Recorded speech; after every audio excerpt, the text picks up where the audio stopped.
Hi, this is Josephanthony of the Wonder Child blog. Thank you so much for stopping by. I'm here sitting in the Mount Airy section of Philadelphia, Pennsylvania, reading a little bit on a beautiful spring evening. And I'm reading from the book The Hidden Power by Thomas Troward.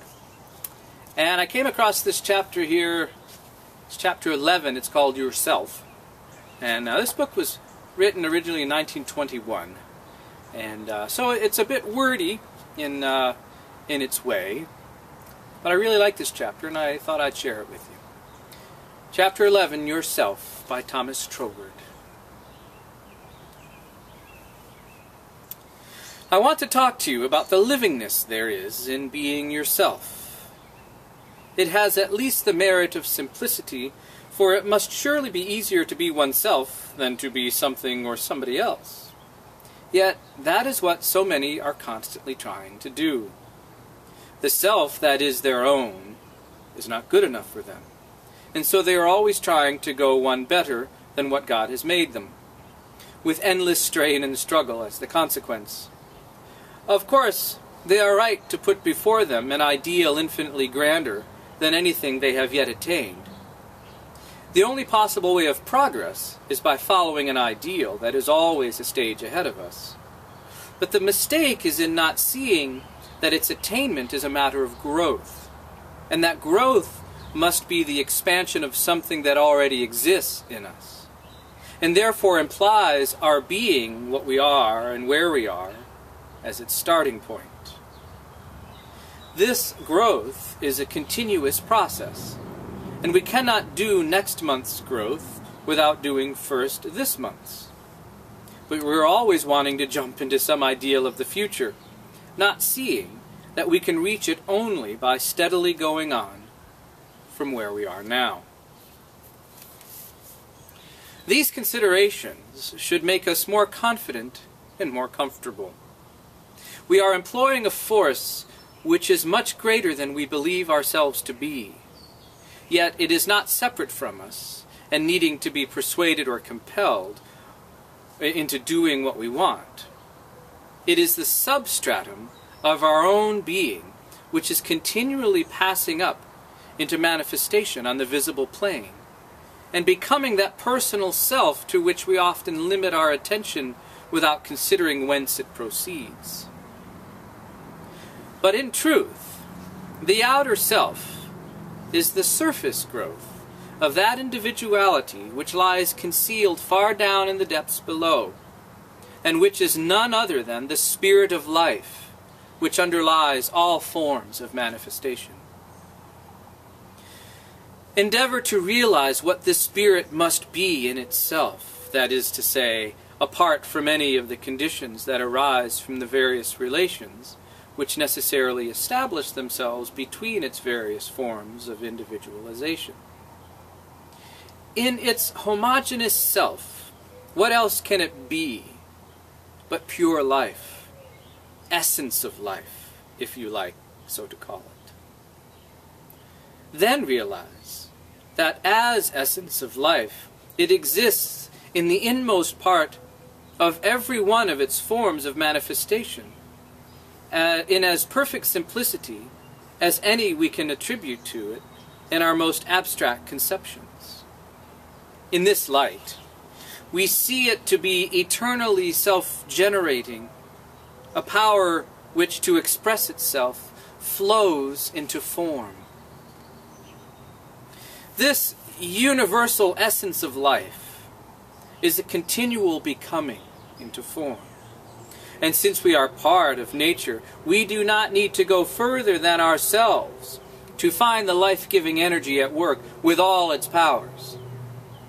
Hence, all we have to do is allow it to rise to the surface.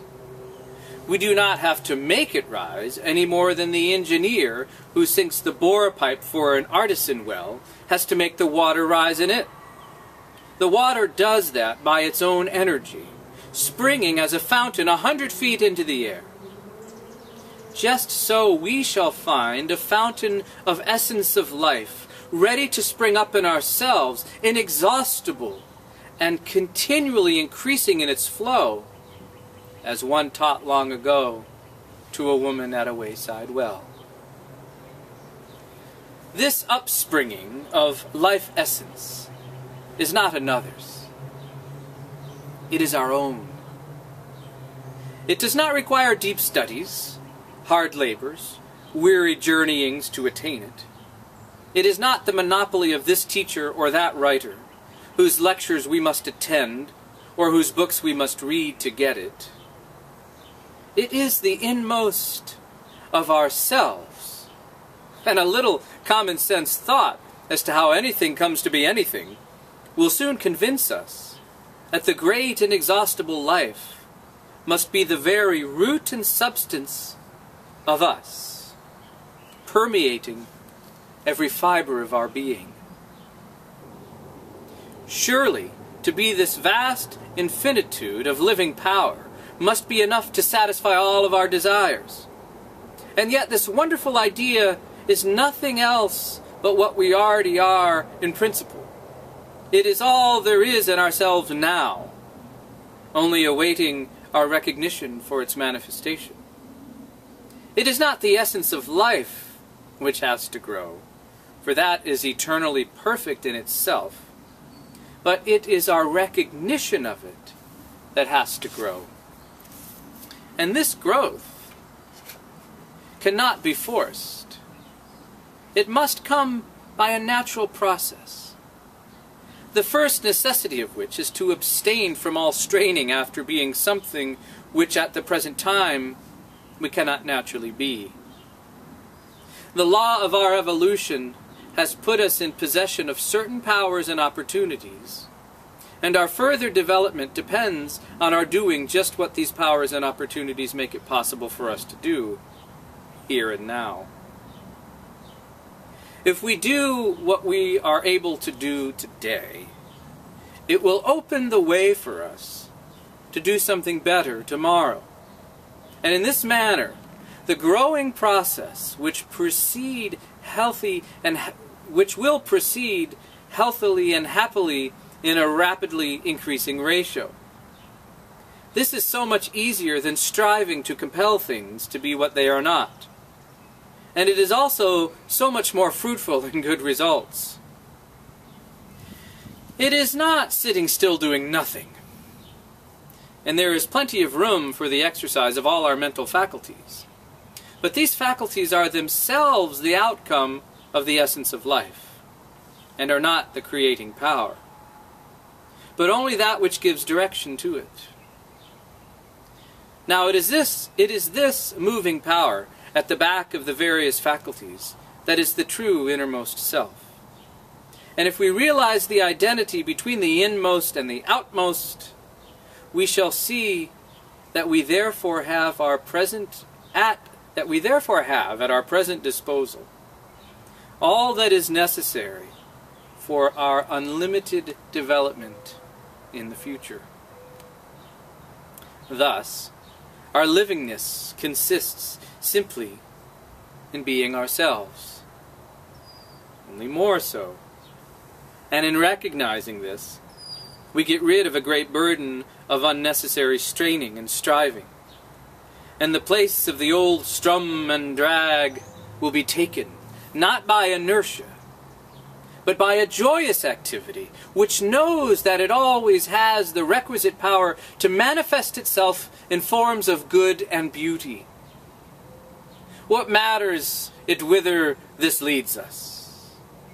If we are following the line of the beautiful and the good, then we shall produce the beautiful and the good, and thus bring increasing joy into the world, whatever particular form it may assume. We limit ourselves when we try to fix accurately beforehand the particular form of good that we shall produce. We should aim not so much at having or making some particular thing as at expressing all that we are. The expressing will grow out of realizing the treasures that are ours already, and contemplating the beauty, the affirmative side of all that we are now. apart from the negative conceptions and distractions which veil this positive good from us.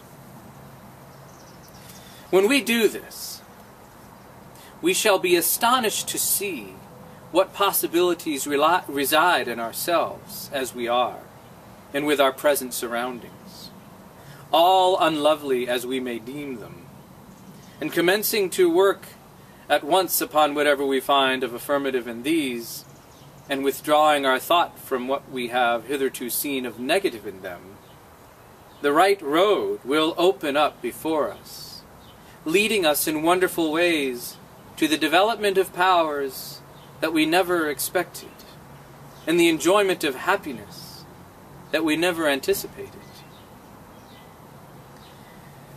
We have never been out of our right path. Only we have been walking in it backwards instead of forwards.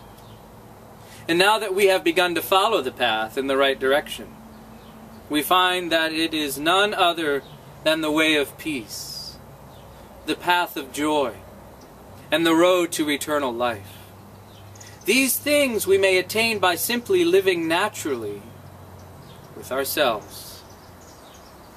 It is because we are trying to be or do something which is not natural to us that we experience weariness and labor. Where we should find all of our activities joyously concentrated on objects which lead to their own accomplishment by the force of the love that we have for them. But when we make the grand discovery of how to live naturally, we shall find it all.